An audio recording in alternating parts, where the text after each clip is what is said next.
মনে করেন আপনি যাকে পছন্দ করেন সে আপনারে পছন্দ করে না, তবে আপনাদের মধ্যে ভালো বন্ধুত্ব হয়ে গেছে, মানে বন্ধুত্ব আছে।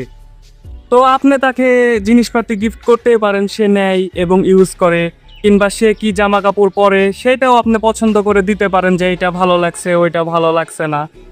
তো হুট করে যদি দেখেন তাকে আপনার পছন্দের জিনিস পরেছে এবং আপনি যে কাপড় পছন্দ করেন, যে জামা পছন্দ করেন, সে জামা পরে সোশ্যাল মিডিয়ায় পোস্ট দিচ্ছে, তো আপনি ভাইবেন না যে সে আপনারা মিস করছে কিংবা আপনারা ভালোবেসে ফেলছে, এর জন্য আপনারা দেখানোর জন্য সোশ্যাল মিডিয়ায় পোস্ট করছে। এমনও তো হতে পারে তার পছন্দের মানুষও সেম জিনিসগুলো পছন্দ করে, যার কারণে এইটা পরে অনলাইনে পোস্ট করছে। হতেই তো পারে, তাই না?